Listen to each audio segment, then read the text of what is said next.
Et donc, c'est dans ce contexte-là que je rencontre Bia-Paul Cédric. Est-ce que tu as vécu la crise anglophone? Je suis en classe de seconde, on n'a pas de professeur d'SVT. Oui. Et mon conseiller d'orientation s'improvise professeur d'SVT. Concrètement, pour toi qui as vécu la crise anglophone, c'était quoi le plus difficile? À Manfé, j'ai mon premier rapport avec la mort. Et dans le livre, je le dis en ces thèmes-là que ces enfants ont été vidés de leur cerveau pour avoir voulu les remplir. Personnellement, je pense qu'il n'y a pas de revendication anglophone. Oui, je pense qu'il y a des revendications des Camerounais. Qu'est-ce que tu aurais à nous partager comme expérience qui pourrait nous permettre, en temps soit peu, de mesurer à quel point la situation pourrait être grave? Mais c'est ce que je disais tout à l'heure pour les déportés. C'est qu'il faut effectivement sauver sa vie, mais après on vit comment?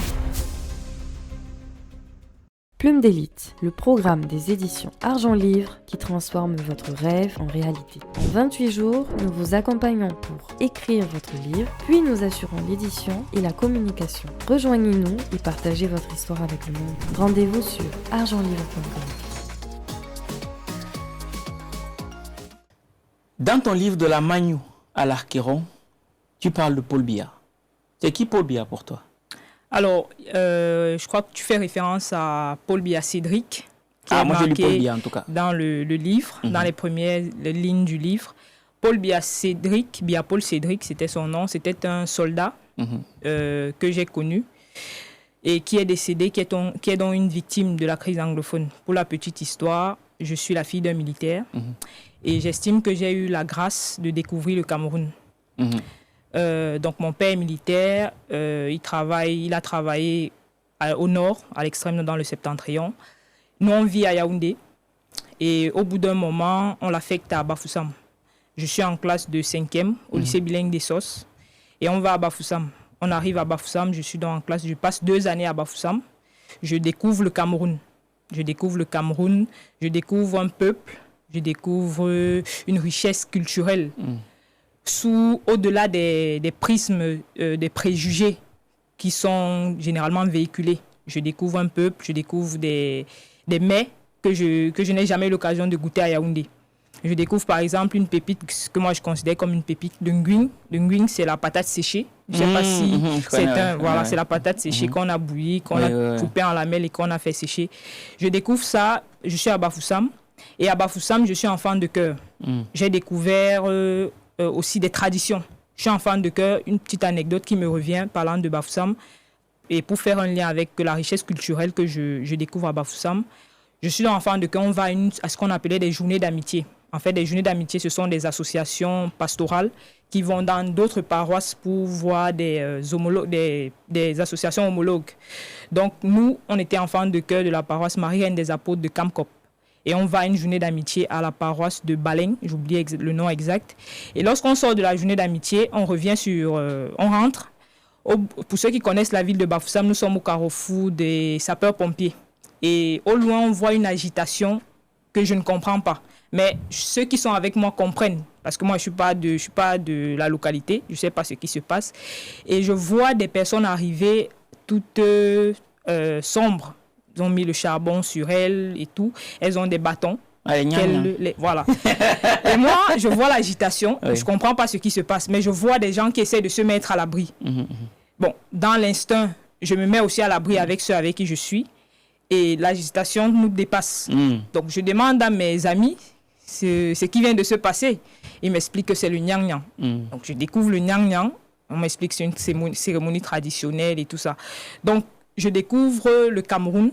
Je pars de Bafoussam, je suis en classe de 3e, je passe mon brevet en 3e. Quand je suis à Bafoussam, je suis au lycée bilingue de Bafoussam rural. Parce qu'il faut savoir qu'à Bafoussam, il y a 2 lycées bilingues. Le lycée bilingue de Bafoussam classique et puis le lycée bilingue de Bafoussam rural, où je suis localement, ils appellent Kena. Donc, j'obtiens mon brevet là-bas.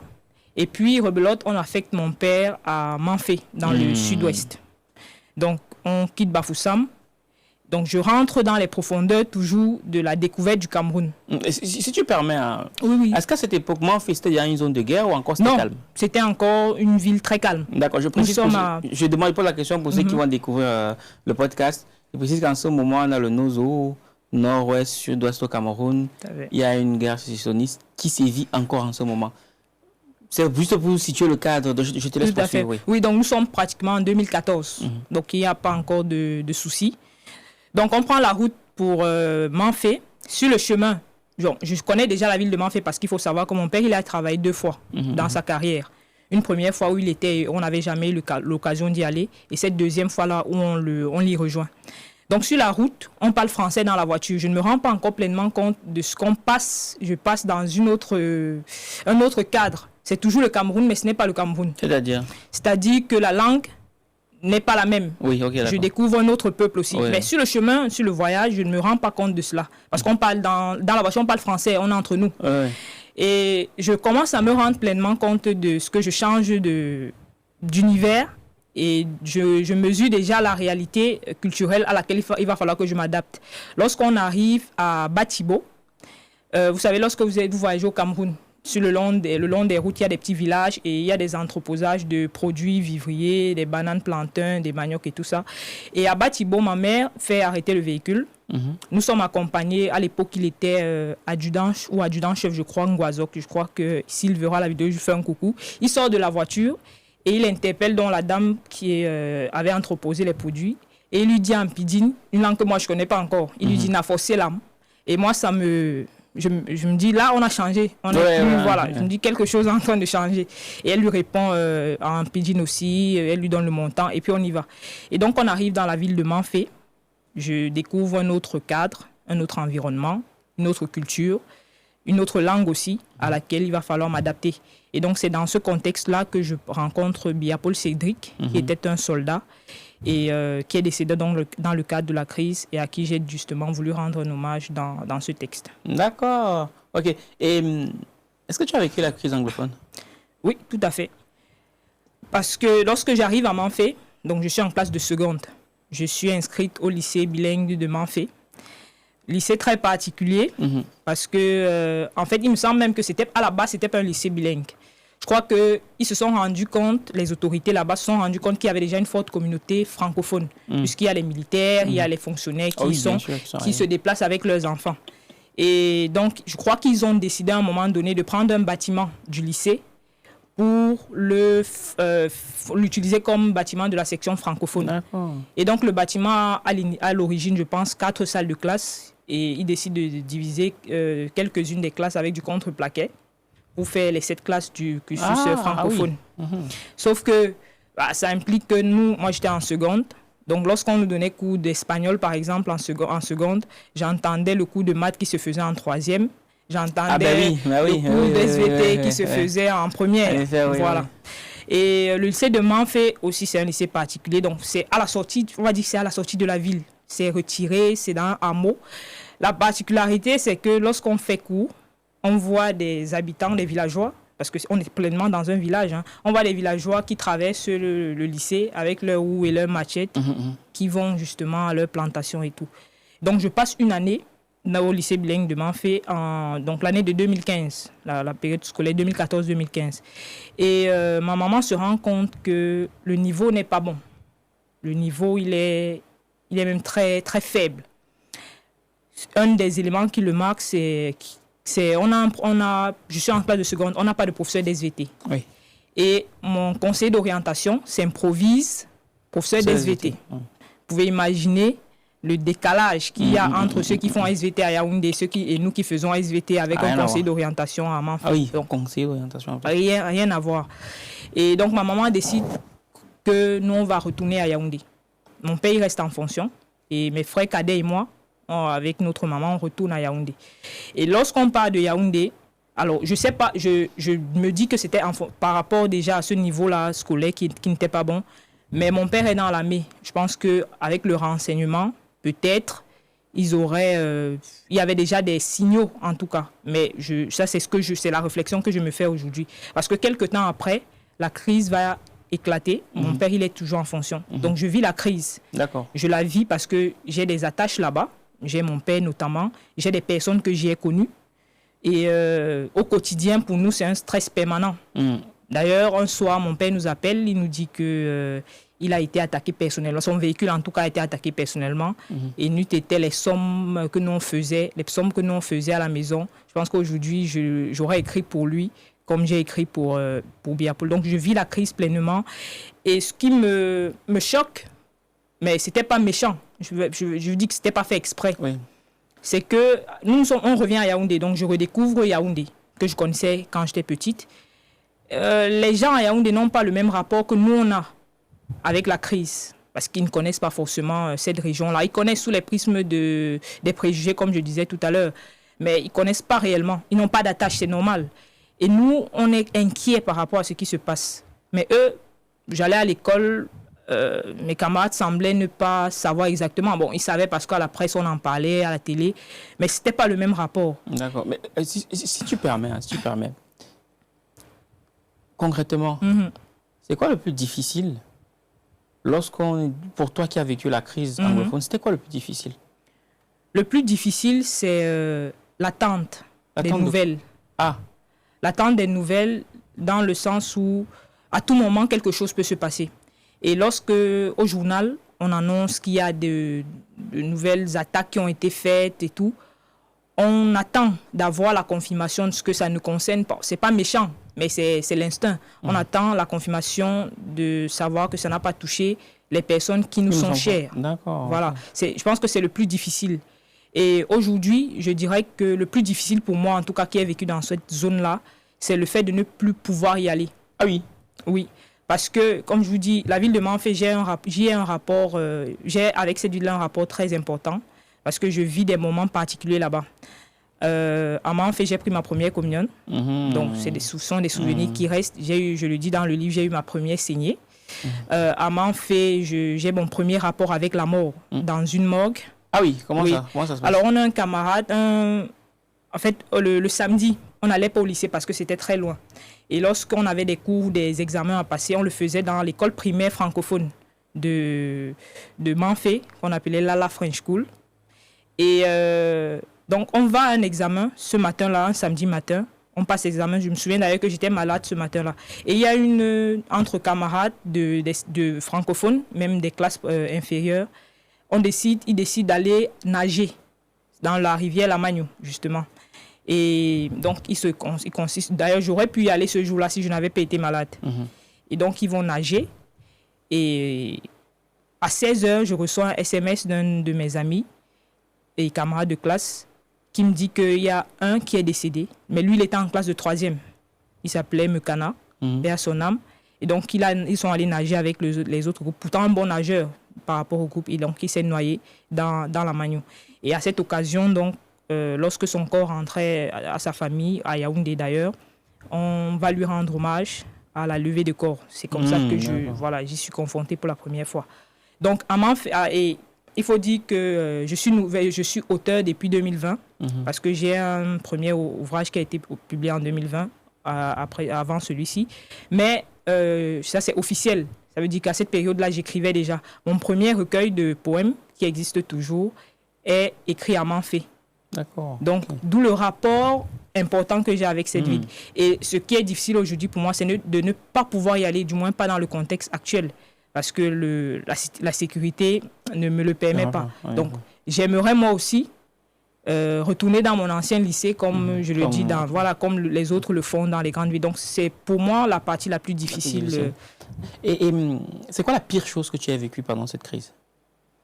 La pire chose que j'ai vécue pendant cette crise, c'était l'annonce des décès. Donc, quand je recevais l'annonce des décès des personnes que j'ai connues, je parle de Biapol, mais je parle aussi du sous-préfet des Kondo Titi, Timothée Abolowa, qui était un ami à mon père que j'ai personnellement connu.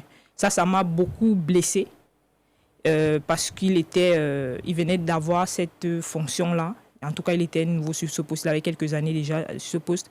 Et donc ça, c'était particulièrement difficile. Mais ce qui a été aussi difficile, je ne les ai pas personnellement connus, mais c'était l'attaque qu'il y a eu à Kumba. C'était une école, je ne sais pas, un lycée ou un collège. Et dans le livre, je le dis en ces thèmes-là, que ces enfants ont été vidés de leur cerveau pour avoir voulu les remplir. Parce que ils vont à l'école dans un contexte où les sécessionnistes ont interdit l'école. Et ils sont tués en salle de classe.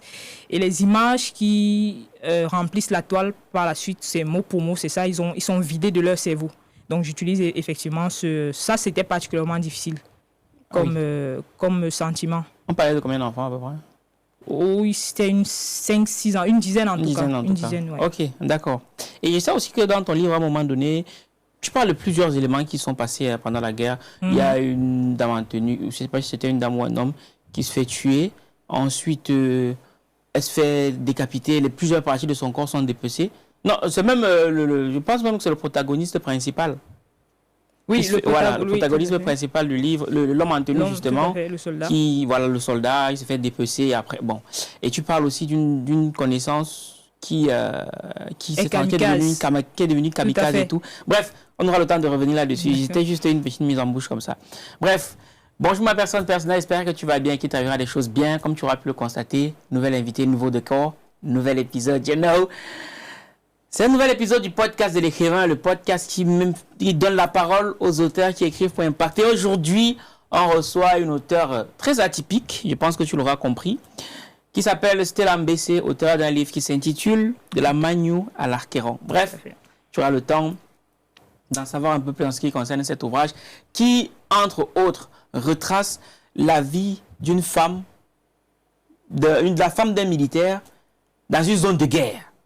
Je tiens à rappeler ici, peut-être qu'on en parle très peu, mais en ce moment, il sévit encore au Cameroun, dans le Nozo, une guerre qui n'est pas terminée. Juste que des fois, quand on n'en parle pas, on a l'impression que tout va bien, ce n'est pas le cas. Et je pense que ce livre, c'est un rappel. Au-delà de ça, j'aimerais préciser ici que si tu souhaites en savoir plus concernant cet ouvrage, on va tout te mettre soit dans la description, soit dans le premier commentaire de cette vidéo. Et je ne saurais démarrer cet épisode sans remercier Charles qui est à la régie. Charles sans qui on n'aurait pas pu avoir un épisode comme celui-ci. L'épisode est enregistré chez Ultimate Pod, tu le sais déjà, situé à Arcueil-Cachan, en région parisienne. On met tout dans le premier commentaire de cette vidéo. Maintenant que tout ceci est dit, on peut souhaiter la bienvenue à notre invité. Bonjour Stella. Bonjour Valère. Comment tu vas? Très bien, et toi? Ça va, je vais aussi bien que Samuel et toi à la tête de la FECAFOOT. Non, je pense que ça va quand même, tu vois. Ta caméra, elle est là. Pour ceux qui te découvrent aujourd'hui, qui es-tu? Alors, moi, c'est Stella Mbessé Bela. Je suis jeune Camerounaise, titulaire d'une licence en sciences politiques, d'un master 2 en management des ressources humaines. Je suis auteur officiellement depuis 2020.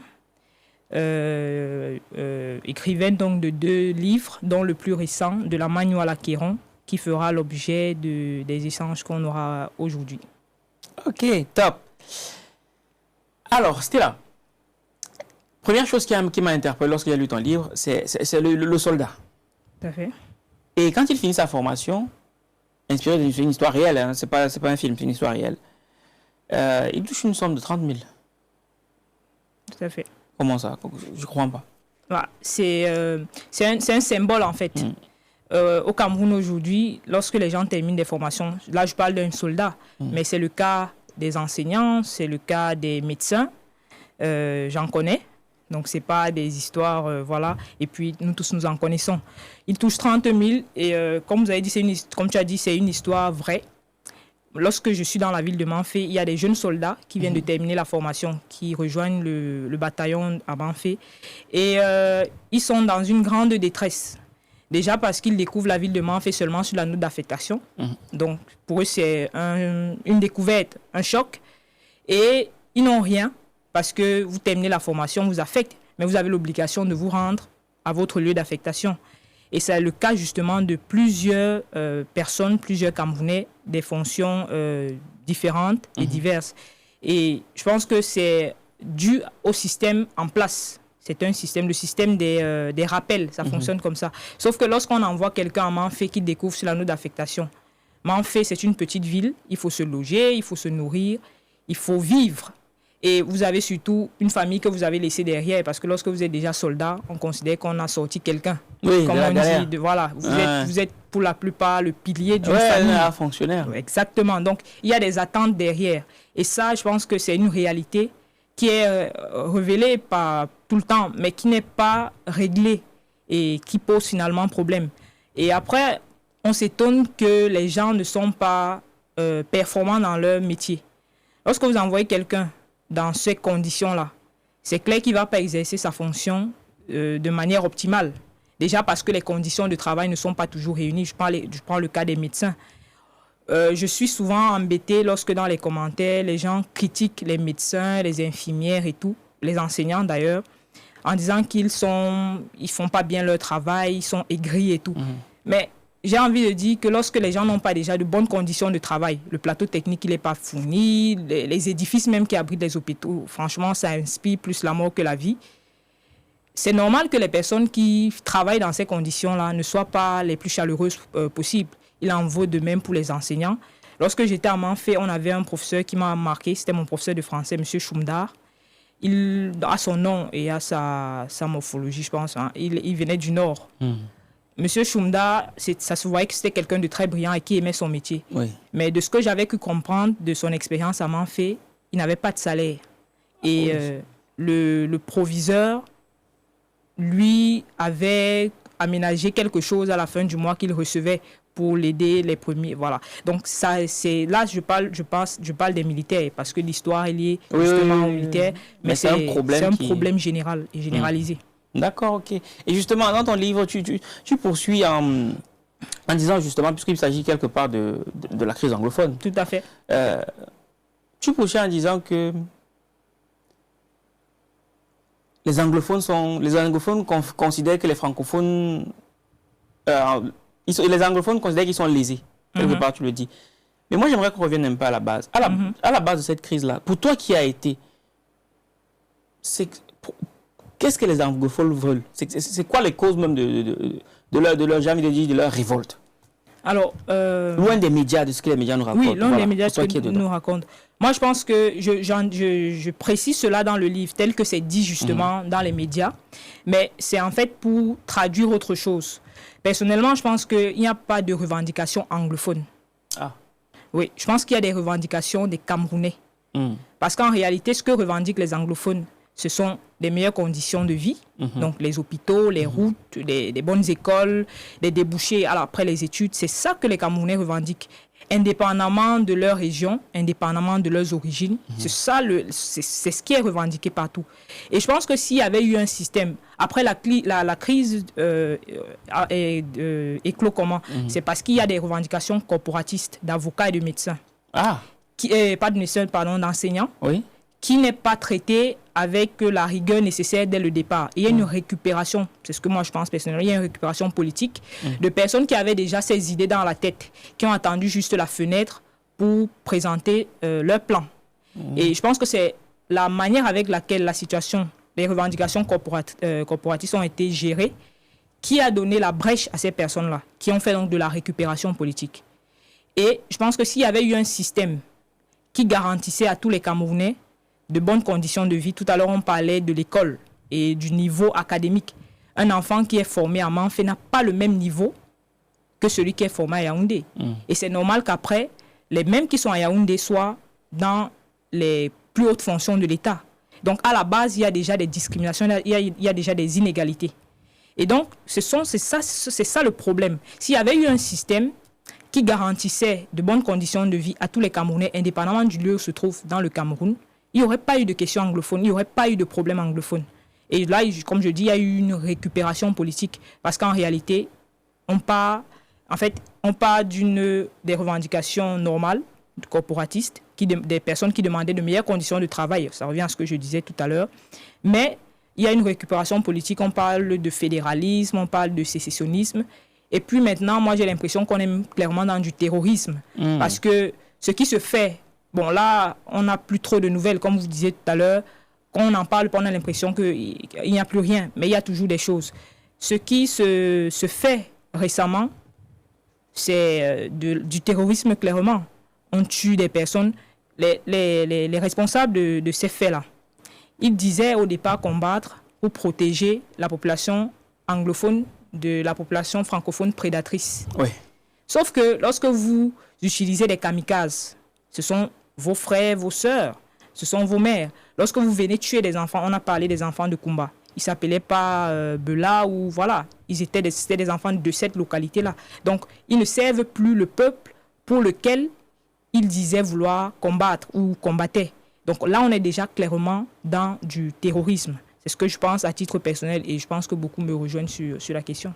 Donc pour toi, l'analyse que tu fais pour avoir vécu cette crise-là, la crise a été prise par des groupes terroristes, et tu poursuis justement en disant que le pire dans tout ça, c'est que même dans l'armée camerounaise, il y aurait des têtes de proue qui seraient aussi complices, ou c'est moi qui comprends mal? Non, je dis qu'il y a, que c'est une guerre asymétrique. Oui, voilà, justement, c'est le terme qui est employé dans le livre. Exactement. La guerre asymétrique, c'est ça, c'est le terrorisme. La guerre asymétrique, c'est quoi? C'est qu'on ne connaît pas l'adversaire. Et dans ce cas, on y est pleinement. On ne connaît plus l'adversaire. Au début, on avait des personnes qui se revendiquaient être les tenants du mouvement. Sauf que maintenant, avec les exactions qui sont causées sur les populations, on ne sait plus qui est qui. Et je le dis aussi dans le livre, et c'est une réalité. D'ailleurs, l'armée a souvent communiqué récemment, et même au cœur de la crise, a appelé la population locale à collaborer avec l'armée. Oui. Mais sauf que selon les informations qui paraissaient, et même ce sont des faits, on a l'impression que la population locale couvre un peu, puisque ce sont leurs fils. Ce sont leurs fils et peut-être filles, je ne sais pas. Ils couvrent, ils masquent des informations qui pourraient servir à l'armée pour justement permettre le retour à la calmie. Donc c'est une guerre asymétrique parce qu'on est arrivé à un point où on ne sait plus qui est le véritable ennemi et quelle est la véritable revendication finalement. Parce que même ceux qui se sont présentés au départ de la crise dans les corporations des avocats et des enseignants, ils ne sont plus au devant de la scène. D'ailleurs, certains sont restés républicains en participant au grand dialogue national, en proposant des solutions. Mais aujourd'hui, la crise perdure et ces personnes-là sont soit en retrait, soit décédées malheureusement pour certaines, soit écartées. Donc on ne sait plus avec qui on se bat et pourquoi on se bat. D'accord. Mais pour toi qui l'as vécu de l'intérieur, on parle vraiment de ton expérience. Hein? Voilà. Du coup, en ce moment, par rapport à cette crise-là, qu'est-ce qui fait en sorte qu'elle continue? Qui finance tout ça? Alors, je pense que, il y a des personnes qui au début, il y a des personnes qui se sont présentées comme justement les tenants de la crise, qui sont des personnes à l'extérieur. Mais je pense qu'on ne peut pas, évidemment, il y a des financements qui viennent de l'extérieur. Il y a des financements puisque j'ai du mal à voir des populations qui ont vécu là sur place, trouver les moyens de se fournir des armes, de se fournir des équipements qui permettent de mettre en difficulté l'armée républicaine. Donc il y a certainement des personnes tapis dans l'ombre et puis d'autres qui s'affichent, qui financent tout ça. Donc, tu disais justement qu'il y avait des financements qui viendraient de la diaspora. Oui, parce que je ne fais plus une révélation en le disant, je relève des faits qu'on a pu constater, tout le monde a pu constater. Il y a des personnes, je pense à Phil Marshall, qui est l'un des noms qui revient généralement. Oui, ce sont des personnes qui sont établies dans la diaspora, malheureusement. Ah, ok. Bon, ce sont les noms qui reviennent. Mais moi, vraiment, je veux ton retour d'expérience. C'est vrai que tu en parles dans le livre. Tu le dis aussi que au départ de la crise, il y a une certaine gestion condescendante et même méprisante de la part du côté francophone. Alors, ce n'est pas du côté francophone, mais c'est du système, c'est de l'État. Okay. Puisque c'est l'État, les revendications corporatistes étaient faites à l'endroit de l'État. Et si l'État avait pris le temps d'écouter avec beaucoup plus d'humilité, à mon sens, avec beaucoup plus d'humilité, avait proposé un début de solution, il n'y aurait pas eu cette fenêtre ouverte là pour de la récupération politique. Donc, les francophones du reste du pays, entre guillemets, je mets francophone entre guillemets, voilà, ils ne sont pas pleinement, comme je disais, ils ne sont pas pleinement informés de ce qui se passe. Et d'ailleurs, dans les médias, il y a même des journalistes et puis quelques personnalités publiques qui tiennent un discours de non, l'armée va régler ça en quelques temps et tout. Mais sauf que le temps passe, la crise devient de plus en plus violente, de plus en plus horrible, non seulement pour les personnes qui y vivent, mais c'est après, lorsque, je le dis d'ailleurs dans le livre, lorsque les corps sans vie des enfants du Cameroun de toutes parts commencent à défiler dans les routes et rejoignent les villages de l'ouest, du centre et tout, que les gens commencent à se rendre compte qu'il y a quelque chose qui est en train de se passer et qui est grave pour notre pays. Et nous tous, nous sommes impactés par cela. Parce qu'il y a des victimes directes. Ce sont les personnes qui ont perdu des membres de famille, ce sont des traumatisés, des personnes qui ont dû partir de leur village, de leur ville. Voilà. Mais nous tous, nous sommes des victimes parce que lorsque dans un pays comme le Cameroun, où cette partie-là du pays n'est plus productive économiquement, qu'on ne s'étonne pas qu'à Yaoundé, le prix du panier, le panier de la ménagère devient compliqué, qu'on ne s'étonne pas que les denrées alimentaires qui autrefois étaient accessibles à tout le monde et permettaient un minimum de vie et de survie à tout le monde deviennent des denrées de luxe, parce que ça part de là, puisqu'on a une partie de notre territoire productif, qui n'est plus en capacité d'apporter son apport à l'économie nationale. Donc, nous sommes tous victimes, et je pense que le reste du Cameroun, des populations du Cameroun, ont compris qu'il se passait quelque chose seulement quand on a la chance aujourd'hui, on a les réseaux sociaux. Je pense que la guerre aurait été à une époque où il n'y avait pas tout ça. Certains ne mesuraient même pas ce qui se passait. Mais on a ces chances-là de voir des images soudainement envahir la toile, on voit des corps, voilà. Donc c'est un peu plus tard que les gens se rendent compte de la catastrophe, mais il y avait déjà des choses bien plus graves qui s'étaient passées. Qu'est-ce que tu aurais à nous partager comme expérience qui pourrait nous permettre, en tant soit peu, de mesurer à quel point la situation pourrait être grave, que tu aurais vécu? Moi, personnellement, j'évoque des personnes qui sont décédées, mais lorsque je vois des personnes qui sont dans les médias, qui partent de leur...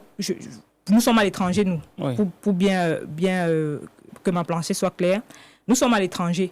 Nous sommes à l'étranger pour des raisons, peut-être par choix, pour les études, pour le travail et tout. Mais c'est difficile de s'adapter, de se trouver un peu dans cet univers qu'on découvre. Et pour ceux qui partent de ces zones de guerre-là, qui sont obligés de se retrouver dans des villes sans soutien, sans apport, sans maison, sans nourriture, je laisse imaginer justement chacun de nous dans cette posture-là. Je pense que si on se met dans cette posture-là, on peut comprendre la catastrophe, on peut comprendre la peine dans laquelle ces personnes se trouvent. Nous tous, on a perdu un être cher qui était certainement malade, qui a fait un accident. Mais lorsque vous êtes la femme, le fils, la fille d'un soldat qui est décédé, et vous voyez son corps défiler dans les réseaux sociaux parce qu'on l'aurait assassiné, je pense qu'il n'y a pas de plus grande expression de la difficulté et de la catastrophe qui se déroule en ce moment dans notre pays. Et je pense que tout le monde, même si à des degrés différents, on a un côté humain, je pense que ça, c'est le fait qui saisit le plus. Voilà, est-ce que tu peux nous, justement, l'histoire de la kamikaze qui a tapé Doré? Alors, donc, la dame, elle est donc la cousine de la narratrice principale, et elle décide d'aller rejoindre sa cousine parce qu'elle estime que là où sa cousine est, elle aura peut-être de meilleures conditions de vie, et pas de son village. Elle arrive, donc elle fait du tapé d'eau à sa cousine en sortant avec le soldat. Et donc la cousine découvre et elle a fait partie de la maison. Et bon, dans l'histoire, j'ai décidé qu'elle aura une fin un peu tragique parce que ce qu'elle a fait n'était pas normal. Donc elle rencontre donc un jeune homme de la localité avec qui elle se lie d'amour. Et finalement, ce jeune homme-là rentre aussi dans le maquis au moment où la crise commence. Et donc, pour se venger de l'idée dont on parlait, du sentiment que les anglophones, que les francophones sont un problème pour eux. Sachant qu'elle est francophone. Elle est francophone, c'est la cousine de la narratrice. Voilà. Donc, il l'utilise donc comme kamikaze. Donc, j'ai écrit ça en me disant qu'elle, déjà, pour ce qu'elle a fait, dans la Bible, on dit le salaire du péché, c'est la mort. Donc, il fallait qu'elle... Voilà, mais surtout pour montrer justement, pour revenir à ce que je disais sur les pratiques terroristes, parce qu'il n'y a que les terroristes qui fonctionnent avec ces pratiques-là de kamikaze et tout, voilà. Mais est-ce que dans le Nozo, il y a effectivement des kamikazes et tout? Oui, en tout cas, la population est utilisée à des fins. À des fins, il y a des bombes artisanales qui sont déposées. Je vous ai parlé de la population qui devrait coopérer un peu plus avec l'armée. C'est que quelquefois, ils ont des informations que l'armée n'a pas et qui serait utile justement à améliorer, enfin avancer dans le processus de voilà. Donc c'est pour montrer justement que la population locale est utilisée quelque part par ces terroristes. Et qu'est-ce qui motive les terroristes à mener une guerre comme celle-là? C'est l'argent? C'est le pouvoir? C'est quoi concrètement? Alors, il faut dire qu'au-delà même du terrorisme, je pense qu'il y a même du grand banditisme, puisqu'on a eu des personnes qui ont été kidnappées Donc, il y a des demandes de rançon. Je pense que oui, effectivement. Et on parlait tout à l'heure de comment c'est financé. Parce que lorsqu'on kidnappe des gens, c'est pour qu'une rançon soit versée. Je pense que cet argent sert justement à aider au matériel et tout, toutes les commodités dont ils ont besoin. D'accord, ok. Et au-delà de ça aussi, tu parles d'un truc qui m'a beaucoup interpellé dans le livre, c'est, tu dis que les primes de guerre n'étaient pas versées aux militaires, ou du moins c'était très peu par rapport à ce qui était prévu. Alors, oui, parce que, j'estime que déjà de manière générale, les militaires ne sont pas bien payés comme tous les Camerounais, voilà. Mais en temps de guerre, il faut que les soldats aient le moral. Et il faut qu'on mette tous les moyens en jeu. Et je parle des primes de guerre, mais c'est un exemple, parce qu'on pourrait parler aussi de l'accompagnement qui est fait aux soldats. On a par exemple des soldats qui ont fait des temps de guerre, qui se retrouvent avec des civils. Il n'y a pas d'accompagnement psychologique. Et ça, ce sont des conséquences qu'on pourrait voir plus tard, parce que des personnes qui ont été traumatisées par la guerre, avoir le sang, avoir tout ça, lorsqu'elles se retrouvent avec les civils, du fait de ce traumatisme-là, je ne suis pas psychologue, mais on voit les films, on sait comment ça se passe, je pense que ça peut avoir des conséquences. Donc les primes de guerre, c'est en fait un symbole pour parler de l'accompagnement, qu'il soit financier, pécuniaire, qu'il soit moral, qu'il soit psychologique.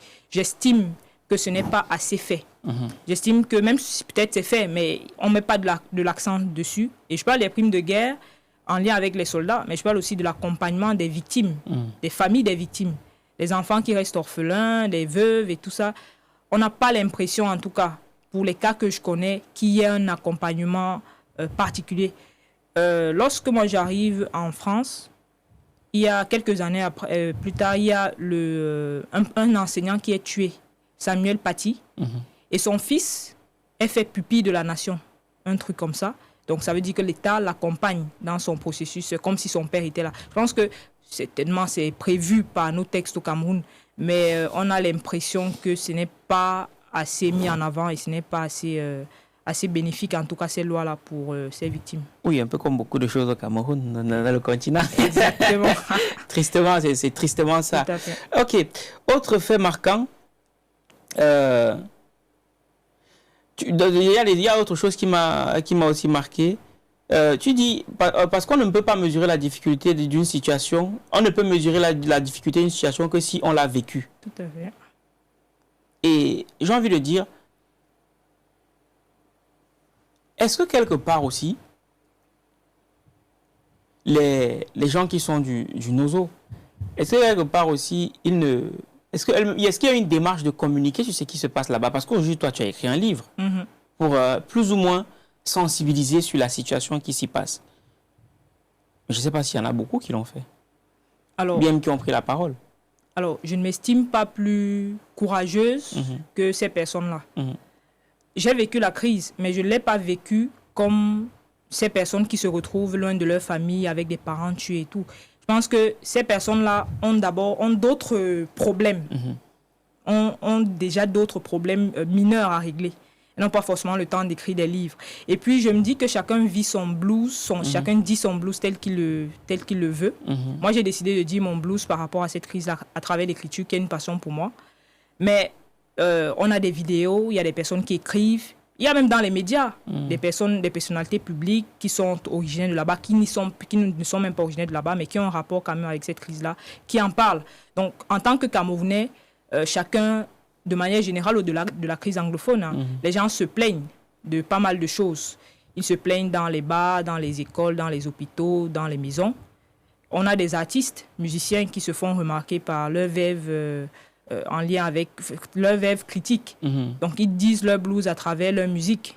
On a des humoristes qui disent leur blues aussi à travers l'humour. Moi, j'aime particulièrement un humoriste comme Moustique le Charismatique. Certains le trouvent...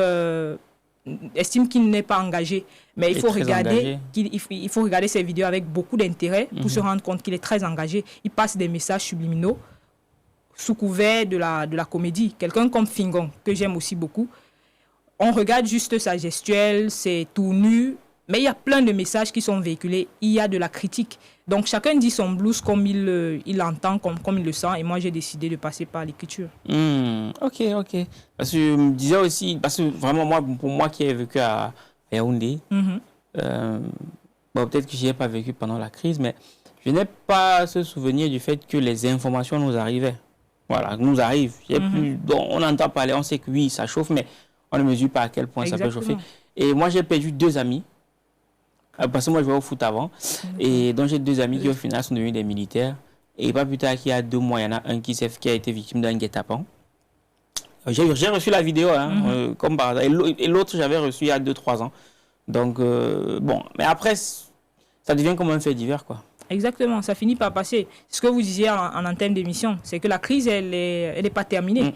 Mais le fait qu'on n'en parle plus donne l'impression que ça a été réglé. Ouais. Donne l'impression que les gens ils sont de nouveau heureux, que les gens vont nager dans la Magnou et tout ça. Non, la crise, elle est là, elle existe toujours. Et c'est lorsqu'il y aura un prochain, je ne fais pas de mauvais présages, mais la crise, elle est là. Et lorsqu'il y aura une nouvelle attaque, quelque chose de beaucoup plus cruel ou autant aussi cruel que ce qu'on a vécu, c'est là que les gens vont se rappeler qu'il y a quelque chose qui se passe et qui ne s'est jamais arrêté. Et j'ai dit dans le livre qu'à un moment donné, dans la ville, il y avait l'odeur du sang.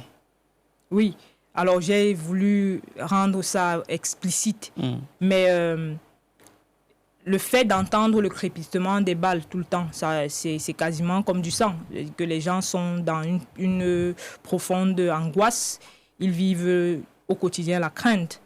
Et c'est très explicite d'insister justement sur l'odeur du sang. Mais pourquoi alors par exemple, toi, finalement, ton père de la famille, vous êtes parti de là. Et pourquoi est-ce que les autres ne partent pas? Pourquoi ils restent? Alors, nous sommes arrivés à Manfé dans un contexte précis. C'était dans le cadre d'une affectation. Donc, lorsqu'on vous affecte ailleurs, vous partez. Mais il y en a qui y ont eu des attaches et qui étaient même des francophones. Parce que moi, j'ai eu des camarades de classe dont les parents étaient... le père, par exemple, est d'une région dite francophone, qui a pris pour épouse une Bayangui. Et donc, il y a des enfants qui sont Bayangui aussi. Et il ne peut pas avoir la même légèreté pour partir que nous. Parce qu'il y a déjà des attaches. Pour sauver sa vie? Pour sauver la vie, oui. Mais c'est ce que je disais tout à l'heure pour les déportés. C'est qu'il faut effectivement sauver sa vie, mais après, on vit comment? Bon... Là-bas, on vit comment aussi, c'est la question. Voilà, c'est compliqué de toute façon pour eux. C'est compliqué de toute façon. Les gens voudraient partir. Les gens, tout le monde veut être en paix. Tout le monde veut dormir tranquillement. Mais tout le monde n'a pas la possibilité de partir. Il y en a qui ne connaissent, qui ont vécu là. Parce qu'il y en a qui sont venus et qui ont eu des attaches. Mais il y en a qui ne connaissent pas Bamenda, qui ont vécu essentiellement à Manfé, qui est après Bamenda. Ils sont là, ils ont vécu là, c'est leur village. Ils ont tout là. Ils ne savent pas où aller. Ils ne savent même pas quel chemin prendre. Moi, il y a une ville que je n'ai pas personnellement, je n'y ai pas été personnellement, mais qui est une ville très reculée, Akwaya. C'est d'après ce que mon père me disait, les militaires qui y allaient en mission me disaient, ils sont quasiment comme les Pygmées de l'Est. Oui. Voilà. Ah oui. Exactement, ils ont un peu le même style de fonctionnement, le même style de vie. Vous voulez que ces gens aillent où? Ils ne connaissent rien en dehors d'Akwaya. Ils ont tout là. Et donc, ils n'ont pas la possibilité d'aller ailleurs. Et quitte à ce que la mort vienne les trouver chez eux, ils préfèrent rester. En effet, c'est une triste fin. Mais à côté de ça, il y a quand même un peu de romance. Oui, tout à fait. Mais moi, il y a un truc qui m'a interpellé une fois de plus. C'est moi, j'aime trop les trucs quand on parle... Voilà, déjà, là, moi, je vais tirer à balles réelles. Je suis poète, c'est parce que tu vois la chose venir. J'ai mon gilet. Ok. Tu es la fille d'un militaire. Tout à fait. Faut pas que ton père me tire dessus. Non, non, non. Le père, moi, il pose mal les questions. C'est un pacifiste. Moi, il pose mal les questions. Les militaires sont reconnus comme des hommes ultra infidèles. Vrai ou faux? Alors, oui, ils ont la réputation, effectivement, d'être infidèles. Toi, tu en penses quoi? Bon, je n'ai pas été encore en relation avec un militaire. Ton père est militaire? Oui, mais c'est pas la même relation. Ok, d'accord. Voilà, c'est pas la même relation, effectivement. Oui, les militaires sont réputés pour être fidèles, mais je pense pour être infidèles, pardon. Mais je pense que les hommes camerounais sont réputés pour être infidèles parce que même à l'étranger, dans les réseaux sociaux, vous voyez, on dit il y a des personnes, des Africains qu'il faut absolument éviter en tant que femmes. C'est les Camerounais. Et toi, tu en penses quoi? Je dis oui. Oui quoi? Oui, les Camerounais sont réputés pour être fidèles et ça peut être fidèle ou infidèle? Infidèle, pardon. Et ça peut être vrai dans la mesure où et c'est de manière générale, c'est pas que les Camerounais, hein. J'estime que, et je le fais d'ailleurs comprendre dans le livre, c'est que l'homme africain est éduqué à l'adultère. L'homme africain est éduqué à l'adultère parce que il y a des... Déjà, je ne suis pas féministe, hein. Je préfère le souligner, je ne suis pas féministe. Je ne suis pas contre la polygamie non plus. Ah, voilà une qui comprend beaucoup de choses. Laissez-moi venir, vous pouvez changer après. Je ne suis pas contre la polygamie non plus, mais personnellement, je ne me verrais pas vivre dans un foyer polygamique. Mais je ne suis pas contre la polygamie parce que je sais qu'il y a des femmes qui s'y plaisent. Évidemment, il y a des hommes qui s'y plaisent, ça tout le monde, enfin, la plupart en tout cas souhaiteraient s'y plaire. Il y a des femmes qui s'y plaisent, qui font des témoignages, qui estiment qu'elles sont heureuses dans leur foyer. Donc, je ne suis pas contre la polygamie. Je pense que s'il y a des personnes qui s'y plaisent, grand bien. Voilà, exactement. Mais à côté, il y a une amalgame qui est faite, un amalgame qui est fait entre la polygamie et les monogames, ce que j'appelle les monogames hypocrites ou les polygames de fait. C'est-à-dire quoi? C'est-à-dire que à la mairie, devant leur famille, avec leurs épouses et tout, ils signent monogamie. Mais ils vivent une polygamie de fait. Sous couvert d'une africanité, voilà. Et il y a un argument qui est utilisé, et ça rentre dans ce que je disais pour dire que l'homme africain est effectivement éduqué à l'adultère. On dit, et c'est devenu comme une vérité mathématique, comme 1 + 1 = 2. Tout le monde utilise ça, même ceux qui n'ont pas fait des études démographiques, disent qu'il y a plus de femmes que d'hommes. Ce qui est absolument faux. Moi, je me suis amusée à faire une recherche, parce que j'ai eu ce débat avec un ami il y a quelques semaines. Je me suis amusée à me poser la question. Donc, j'ai tapé sur mon téléphone, y a-t-il plus d'hommes que de femmes? Je vous invite à faire la même chose, Valère. Vous verrez qu'il n'y a pas plus de femmes que d'hommes. Vous tomberez, lorsque vous allez taper, vous allez tomber sur le site. Moi, je suis tombée sur le site de l'INED, l'Institut national des études démographiques. C'est un établissement français. On vous dit que pour 102 hommes, il y a 100 femmes. Conclusion, et ça c'est une étude de 2020. Vous avez aussi Statista, je crois, et ça c'est une étude de 2023, qui dit qu'il y a plus d'hommes que de femmes.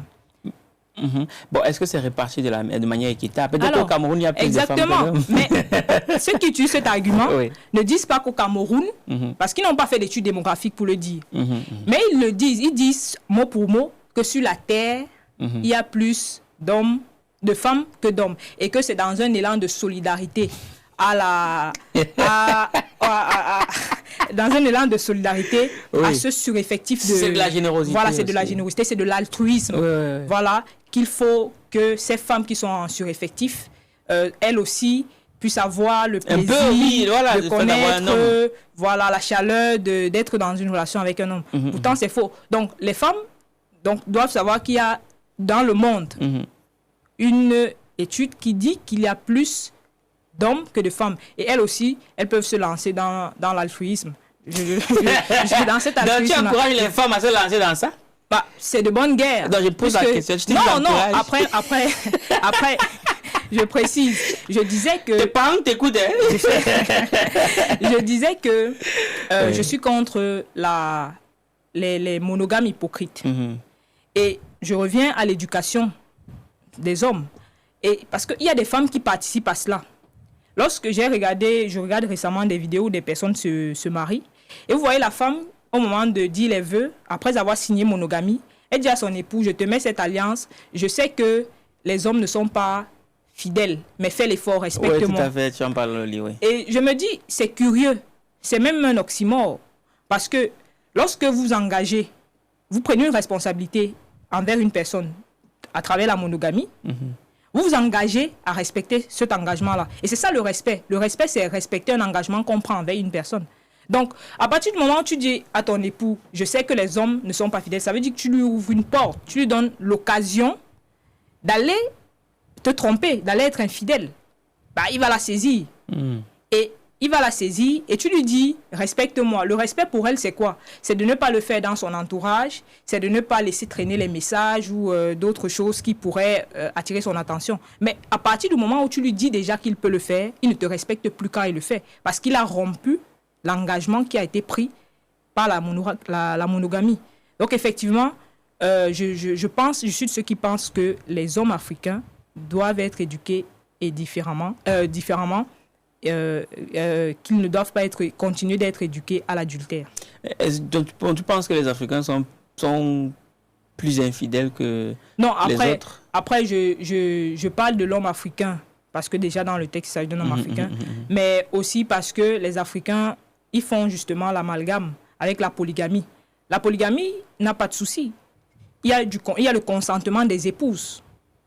Et l'adultère, elle est condamné. L'adultère est condamné, que ce soit par la religion, notamment la Bible. Bon, encore il faut y croire. Bon, voilà, il faut y croire, ça c'est un autre débat. Mais même par la loi, parce que j'ai envie de dire, peut-être qu'il y a pas, je ne suis pas juriste, hein, mais je me dis que c'est condamné en ce sens où, lorsque vous êtes marié à quelqu'un, si vous le prenez en flagrant délit d'adultère, vous amenez l'affaire devant les tribunaux, vous demandez le divorce, c'est sûr, vous avez beaucoup de chances d'avoir gain de cause. Donc, quelque part, c'est un acte condamnable. Mais évidemment, les hommes, indépendamment de l'origine, de la couleur, peuvent souvent se montrer plus infidèles que les femmes. Ok, et justement, dans ton livre, tu fais état d'une petite anecdote. La phrase est ici. Tu disais avec raison que l'univers des femmes est si complexe que... Non, c'est même pas ça. Attends, je vais retourner. Voilà. À un moment donné, l'épouse du soldat, puis c'est pour elle... Son mari, c'était le gars le plus fidèle et tout. Et puis, elle tombe sur un échange avec une certaine dame. Exactement. Et elle découvre donc que le soldat en question la trompe. Bon, voilà, les militaires, les hommes en tenue. Là, et derrière ça, elle en parle à sa mère. Et sa mère va lui donner une réponse. Elle dit, la femme se doit d'accepter et faire preuve... Ouais, c'est ce dont tu parlais. Mais sa mère lui fait comprendre qu'en gros, elle doit juste te supporter. Oui. Toi, bon, on va prendre 2 cas de figure. D'accord. Toi, à la place de cette femme, pas la mère, à la place de cette femme, tu découvres que ton mari te trompe et tout. Tu fais quoi? Personnellement, à chaud, je partirais. Oui, à chaud, elle partirait. À chaud, je partirais. Pourquoi? Parce que il a rompu l'engagement qui a été pris. Il ne m'a pas respecté. Pour moi, je pars du principe qu'il y a un engagement qui est pris. S'il n'est pas respecté, c'est qu'on ne respecte plus. Et il y a une expression qui est souvent, que j'aime bien, qui est souvent utilisée. On dit que lorsque vous êtes à une table et que le respect n'est plus servi, il faut quitter la table. Voilà. Donc, à chaud, je pars. Mais je dis aussi dans le livre que lorsqu'on s'engage en relation avec quelqu'un, il faut intégrer le fait que l'amour s'accompagne également de la miséricorde. Oui, c'est vrai que tu le dis dans le livre. Il faut partir du principe que, et c'est au-delà même de l'adultère, s'engager dans une vie de couple avec quelqu'un, c'est savoir qu'il va falloir faire des concessions parce que la personne vient avec ses habitudes, vient avec ses origines, peut-être au-delà même du pays. Parce qu'on prend juste le cas du Cameroun, mais ça peut être que vous mettiez en couple avec quelqu'un qui vient d'un autre pays, d'un autre continent. Donc il faut faire des concessions. La personne a ses habitudes, il va falloir composer avec. Et ça, c'est déjà quand même une propension à... La personne a ses défauts. Donc, il faut être ouvert à la miséricorde pour lui pardonner des écarts. Évidemment, l'adultère, c'est beaucoup plus grave. Bon, comme je l'ai dit, à chaud, je pars. Mais après... À froid, je réfléchis un peu plus et je me dis, bon, si c'est la première fois... Donc, on doit se tromper une fois. Oui, je suis de ceux qui pensent qu'il faut donner une deuxième chance. Ok. Tant du côté de la femme que de l'homme? Oui, pourquoi pas? Ah ouais, je vous vois venir. Je pose la question. Oui, je vous vois venir parce qu'il y a aussi un débat justement qui afflue dans ce sens-là. De ce que l'infidélité de la femme est pire que celle de l'homme. Je trouve que ça, c'est absolument ridicule. Ah oui? Oui, pour moi, c'est ridicule. Pourquoi ce serait différent? On a tous un cœur. Non, attends, moi je veux l'avocat du diable. Voilà. C'est un sujet que tu abordes. Et c'est une vraie question. C'est un vrai sujet que tu abordes. Ceux qui valident ça estiment que lorsqu'une femme trompe, parce qu'on est sûr de la mère, le père, on n'est jamais sûr. La femme, on est toujours sûr. La mère, on est toujours sûr. Mais le père, on n'est jamais sûr. Et l'homme, pour se multiplier, pour avoir une progéniture, il a besoin absolument d'une femme. La femme, ce n'est pas toujours le cas. Tu vois un peu le truc. Et il arrive souvent que certaines femmes quand elles trompent leur mari ou leur homme, peu importe, ben, qu'elles collent des grossesses sur le dos. Ça, c'est déjà arrivé. Et c'est très grave. Sauf que nous, on ne peut pas coller une grossesse à une femme. On ne peut pas faire un enfant à gauche et dire à la femme que en fait, c'est ton enfant. C'est pour ça qu'on dit que la femme... Oui, mais ils le disent aussi, mais peut-être dans un contexte différent. Lorsqu'un homme va faire un enfant dehors, comme ça revient à l'éducation, on lui dit, la famille va lui dire, ah, c'est son enfant, si tu l'as aimé, il faut aussi l'aimer avec l'enfant, prends l'enfant. Ou pas, parce que l'enfant, il peut rester avec sa mère. Alors que, imagine, bon, je prends un exemple, vraiment terre à terre, vous savez, nous on aime les choses terre à terre. Toi et moi, nous sommes en couple. Hein? Et il se trouve que, ok, on fait tromper. D'accord. Moi, je te trompe. Avec une femme dehors, elle tombe enceinte. En soi, les conséquences de mon infidélité, tu ne le vois pas tous les jours. Mais toi, tu vas me tromper et tu tombes enceinte. Qu'est-ce qui est plus grave? Il y a deux enfants. Oui. Et sauf que moi, je vais te voir tous les jours avec cet enfant dans le ventre. Oui, mais le fait de ne pas voir n'enlève pas le caractère grave de la chose. La difficulté de savoir que d'ailleurs tu as un enfant à qui tu dois donner les mêmes conditions de vie qu'à mes enfants à moi à la maison. Mais même à mal, parce que si mes enfants devaient avoir 2 morceaux de manioc, les 2 morceaux sont réduits parce que... Mais cet enfant-là, tu ne le vois pas. Mais je sais qu'il existe. Oui, mais tu sais, alors que moi je sais que l'enfant existe. Et en plus je le vois. C'est ce que je dis, c'est que la difficulté, le fait de ne pas voir ne rend pas le fait moins condamnable. Ne rend pas le fait moins vivable. Non, moi j'estime que non. Le fait de savoir que quelque part il y a ça qui s'est passé, c'est aussi grave que le fait de voir. Oui, ça c'est savoir. Bon, non, ça ne peut pas être aussi grave, ça peut être pareil. Si, c'est pareil. Comment? Attends. Moi je sais, tu sais. Oui. Mais là, il y a autre chose. Moi, je vois, toi, tu ne vois pas. Ça fait 2-1. Tu trouves pas? Tu ne vois pas. Tu ne vois pas. Moi, je vois, mais c'est toi qui ne vois pas. Tu vois la grossesse. Oui.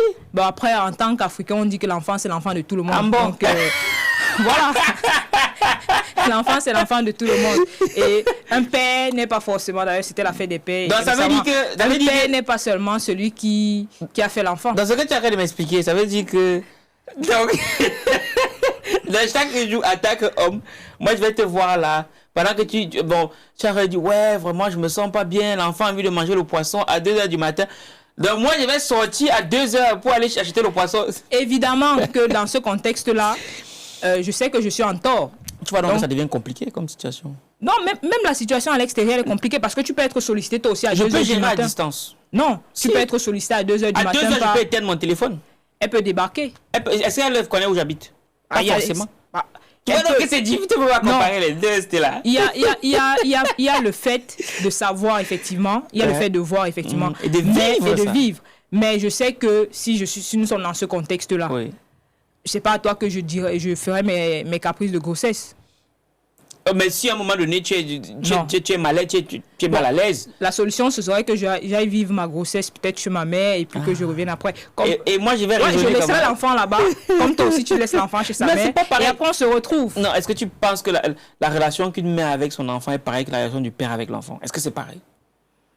C'est pas pareil au début. Parce non, que... quand même. Non. Là. Après, il faut se dire qu'il y a des pères, il y a des... Ça, c'est les exceptions. Là, tu veux me prendre les exceptions. Si l'exception existe, c'est que ça peut se faire. L'exception vient justement confirmer une règle. Je suis tout à fait d'accord. Oui. Mais ce n'est pas dramatique qu'un enfant qui vit avec son père uniquement. Non, je n'ai pas dit que c'est dramatique. Mais on ne peut pas nier le fait que la relation avec la mère, entre l'enfant et la mère, est toujours... il y a beaucoup plus de proximité. Déjà même biologiquement. Oui, c'est pour ça que je parlais du début. Effectivement, l'enfant a besoin que... Mais ce début-là a un impact sur la suite. Tout à fait. Donc, j'irai vivre quelques temps avec ma mère, le temps que ta colère se passe. Mais ça, parce que lorsqu'on parle de la gravité aussi, il faut prendre dans le cadre de ce que la femme ressent aussi. Je suis d'accord. Voilà. Ça, ce sont déjà des conséquences qui sont arrivées. Mais il y a ce que la femme ressent. Vous avez aussi mal, une femme a aussi mal lorsqu'elle est trompée, autant mal lorsqu'elle est trompée qu'un homme qui est trompé. Et on ne peut pas dire que c'est pas la même chose. De toute façon, personne n'a été un homme ou une femme pour savoir ce que l'un et l'autre ressent. Il a mal seul. Bon, maintenant, si on se... Bon, bref, ça c'était un débat, qui n'a pas fait. On en reparlera peut-être aujourd'hui dans un autre contexte. Si tu as tes 2 enfants, tu as une fille, est-ce que tu élèverais ta fille et ton fils de la même manière par rapport à ce genre de situation? En tout cas, je ferais tout pour que mes garçons aient une autre image de la relation avec les femmes. Je ne suis pas féministe, hein. J'insiste dessus, mais je me dis qu'un garçon qui a été éduqué de manière différente de ce qu'on peut reprocher à notre société africaine notamment, est un meilleur homme. Non seulement pour ses enfants à lui, parce qu'il aura aussi le devoir de transmission, mais surtout pour l'épouse. Et si moi, j'espère avoir un bon époux, il faut que je sois en tant que maman, de former mes garçons à être capables aussi d'être de bons époux parce que j'aurai eu la chance d'avoir une belle maman qui aura fait un travail remarquable. Donc, je me dois d'être une maman remarquable aussi pour mes fils, afin qu'ils soient de bons époux et de bons papas pour leurs enfants. Parce qu'il y a un grand penseur qui a dit que si on ne veut pas s'inquiéter des adultes, il faut bien s'occuper des enfants. Exactement. C'était très bien résumé. C'est ça. Et pour sortir plus ou moins de notre échange, quand même, il y a un fait que je suis obligé de rappeler, c'est que tu précises que la femme d'un militaire doit avoir un mental au moins aussi fort que celui du militaire. Tout à fait. Pourquoi? Parce que c'est des conditions particulières. Je suis fille de militaire et la femme de militaire, non seulement, dans la plupart des cas, il y en a qui vivent quotidiennement avec leur époux. Ça, ce sont des exceptions. Mais de manière générale, les femmes de militaires sont un peu comme des mères célibataires qui doivent s'occuper de 5 enfants seules. Un clin d'œil à ma mère. Lorsque le soldat il est parti, elles doivent jouer le rôle du père et de la mère. Même si le père il est présent parce qu'il va envoyer de l'argent, il va appeler et tout, mais c'est la mère qui gère tout au quotidien, les problèmes de cahier, les problèmes de stylo, les petites maladies ça et là. Et puis il faut avoir le mental parce que au-delà de la partie de la maman, il y a quand même le fait que c'est une femme, c'est une épouse. Elle doit rassurer le mari qui est parti, qui a laissé sa famille. Pour que là-bas il soit performant, il faut qu'il sache que derrière, les enfants vont bien, la femme va bien. Donc, il faut qu'elle soit en même de le rassurer. Il faut qu'elle passe des moments difficiles qu'elle ne lui dit pas forcément, surtout lorsqu'il est en thème de guerre. Il n'a pas forcément que ça en tête. Il faut qu'elle prenne sur elle certaines situations pour qu'il ne soit pas affaibli. Et donc, oui, la femme des militaires, après, les femmes, de manière générale, prennent sur elles. Mais les femmes de militaires, j'estime que c'est surtout lorsqu'ils sont en contexte de guerre, pour revenir à l'histoire, elles sont évidemment plus sollicitées dans leur retranchement. Ok, en tout cas, grosse force aux femmes des militaires. J'imagine que ça ne doit pas être facile. Et toi, en tant que fille des militaires, c'est quoi la chose qui te rend la plus fière? Ce qui me rend la plus fière en tant que fille de militaire, moi j'appelle mon père affectueusement le héros national. J'estime que c'est un héros. Ouais, d'habitude, en tant le beau national, là, en tant que héros, là, lui, pour moi, il mérite ce titre-là. Et je suis fière de ce qu'il a accompli. Il a accompli quoi, ton père? Mon père a une carrière particulière. Je vous ai dit qu'il a fait la ville de Menfé 2 fois, avant la crise et après la crise. Mon père a fait donc la crise anglophone. Il a travaillé dans les parties impactées par les coupeurs de route à une époque. J'étais encore beaucoup plus petite. Ceux qui ont vécu cette période-là savent de quoi il était question. Il a travaillé dans cette localité-là à cette époque. C'était dans le Septentrion. Mon père a fait Bakassi. Mon père a fait Boko Haram. Ah oui. Parce qu'il est revenu dans le Septentrion pas longtemps avant la fin de sa carrière. Donc j'estime qu'il a vécu, et je le dis clairement dans le livre, il a vécu les moments chauds de notre pays. Et je le considère effectivement comme un héros national. Ah oui, en effet, il y a de quoi. Mais il a quoi comme grade dans l'armée, si tu veux en parler? Alors, il est colonel. Donc, on peut commencer à chercher les problèmes. Peut-être pas. Il n'est pas de ce type-là, mais oui. Mais oui. D'accord, il a accompli plein de choses. Cool. Et je suis fière aujourd'hui de le savoir rescapé de cette carrière-là. Parce que c'était des moments difficiles lorsqu'il était encore en service, pour revenir justement au moral que les femmes de militaires doivent avoir. Je me souviens que lorsque mon père n'était jamais là, il n'était jamais là du fait de sa fonction. Lorsqu'il revenait à la maison, il revenait pour 1 semaine, 2 semaines. Et lorsqu'il venait, la maison changeait de physionomie. Donc, généralement, il arrivait la nuit. Et donc, la journée, nous étions dégagés. Même notre maman, elle était plus joviale. Elle savait que son bon gars arrivait. Et il arrivait, son bon gars arrivait. Et lorsqu'il arrive la nuit, donc soit nous sommes profondément endormis, on le voit le matin, soit on se réveille parce qu'on entend les moments et tout. Et le matin, les gens viennent nous rendre visite parce qu'il est là, la maison elle est dégagée. Mais donc il fait 1 semaine, nous sommes très contents. Et lorsqu'il va repartir, c'est une période très compliquée. Ça veut dire que s'il fait 1 semaine, généralement, et je ne sais pas s'il faisait exprès, mais il partait toujours le lundi. Déjà le lundi, c'est une journée très compliquée en termes de morale. Mais partir le lundi, le savoir partir le lundi, donc on se dit au revoir le matin, nous on va à l'école. Et lorsqu'on rentre, la maison est d'une tristesse de cimetière. Et notre maman, elle ne nous le montrait pas forcément, mais moi j'arrivais à le percevoir. Il y avait une tristesse. Elle-même, elle allait se terrer dans sa chambre. Nous aussi, parfois on rentrait de l'école, on n'avait même pas d'appétit. On mangeait à peine et 18h, tout le monde est déjà couché. Parce qu'il y a une tristesse. Papa, il est parti. Donc, donc ça revient, pour revenir à la question du moral des femmes de militaires, ça c'est très difficile. Et puis donc je suis fière de le savoir escaper de tout ça. Et toi tu pourrais te mettre avec un militaire aujourd'hui? Déjà je voulais faire l'armée. Ah oui, c'était une de mes ambitions. D'ailleurs ceux qui me connaissent un peu me voyaient bien me sentir dans cette fonction-là. Mais me mettre avec un militaire, oui, pourquoi pas. Si au-delà de sa fonction, je sais déjà ce à quoi c'est à quoi t'attendre. Voilà, exactement.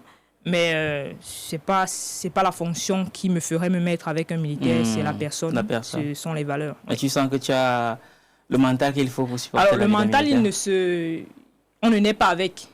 On apprend à l'avoir. Il s'aguerrit au fur et à mesure. Je ne pense pas que ma mère soit née avec ce mental-là ou d'autres femmes de militaires soient nées avec ce mental-là. C'est que les situations font qu'il faut s'adapter et on devient téméraire, on devient résilient. Et ouais, je pense que oui, je pourrais m'adapter.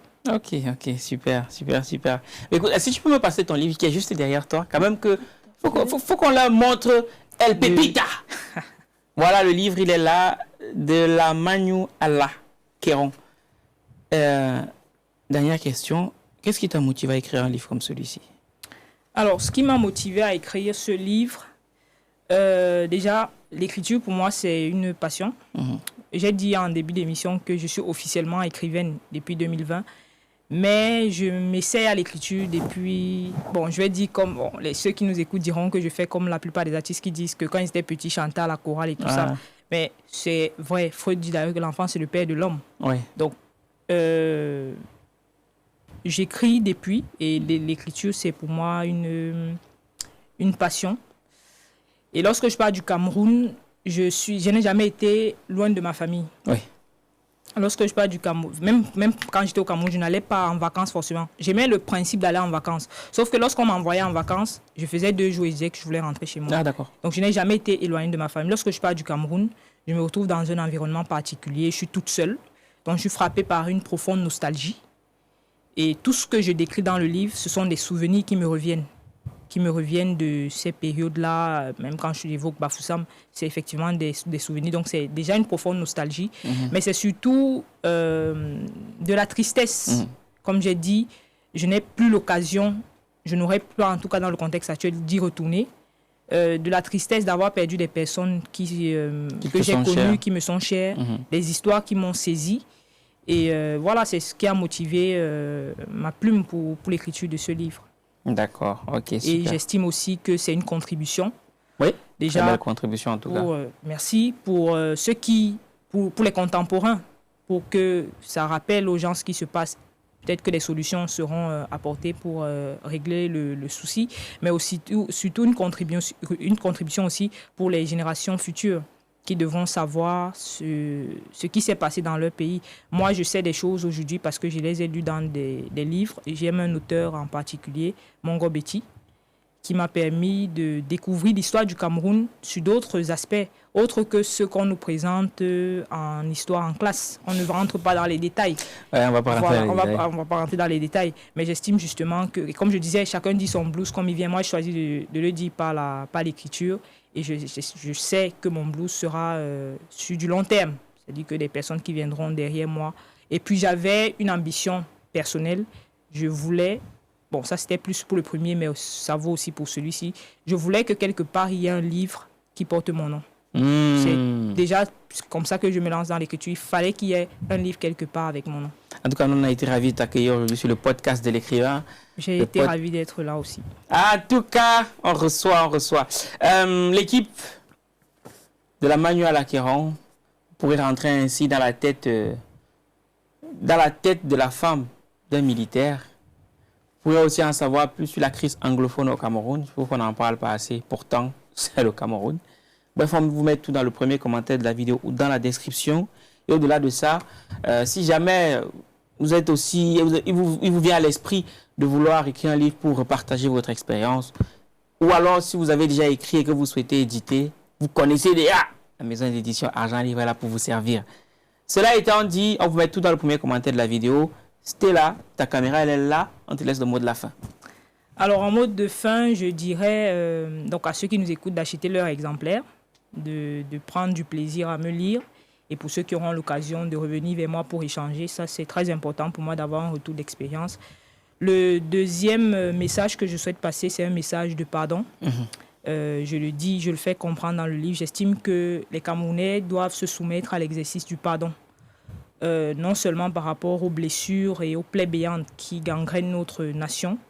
On devra en tout cas se soumettre à l'exercice du pardon. Évidemment, il n'y a pas de pardon sans contrition.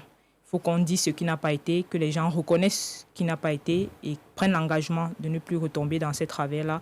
Et que justement, on ait toutes les clés, qu'on soit en même de construire notre avenir. Et un dernier message que je souhaite passer, et je m'en voudrais si je ne le faisais pas, c'est un message, un appel à la responsabilité. Je ne vous apprends pas que le Cameroun va rentrer dans une période très compliquée d'ici quelques mois. Et je pense que la responsabilité devrait être le partage des Camerounais. Déjà, pour ceux des Camerounais qui seront impliqués dans le processus électoral, que ce soit de la convocation du corps électoral jusqu'à la proclamation des résultats et même la prestation du serment, il faudrait que ces Camerounais-là soient responsables dans leurs actes, dans leurs choix, dans les postures qu'ils vont avoir pour nous éviter justement de nouvelles crises. Et le deuxième volet de cette responsabilité-là s'adresse au peuple, qui lui va faire le choix. Il faudrait que le peuple fasse le choix en se disant qu'il est responsable de ce choix et qu'il doit l'assumer. S'il fait le choix de la conservation, suivez mon regard, il faudrait qu'il soit responsable de ce choix, qu'il assume et qu'il ne se plaigne pas des mois après des mêmes travers qu'il regrette aujourd'hui. Par contre, s'il fait le choix du changement, il faudrait également qu'il soit responsable de ce choix en assumant ce que ça implique. Ça implique de laisser nos comportements qui ne sont pas dignes du changement, nos travers, nos attitudes, nos paroles, nos discours, nos postures, je parle de tout ce qui est tribalisme et autres, vous voyez exactement à quoi je fais allusion, qui ne correspondent pas avec la dynamique du changement dont le Cameroun a besoin aujourd'hui. Ok, en tout cas, la messe est dite. Je pense que nous sommes nombreux à vouloir le changement. Tant mieux. Voilà, je pense que nous sommes nombreux à vouloir le changement, il faut le dire à un moment donné. Je pense que les personnes qui devaient faire ce qu'ils avaient à faire, ils ont eu le temps de le faire. Je pense qu'il y a d'autres Camerounais qui peuvent faire quelque chose. Voilà. Je ne suis pas le seul à le penser. Bref, l'équipe, c'était Valère Bélias et Stella. On se donne rendez-vous à notre prochain numéro. Minakano. Plume d'élite, le programme des éditions Argent Livre qui transforme votre rêve en réalité. En 28 jours, nous vous accompagnons pour écrire votre livre, puis nous assurons l'édition et la communication. Rejoignez-nous et partagez votre histoire avec le monde. Rendez-vous sur argentlivre.com.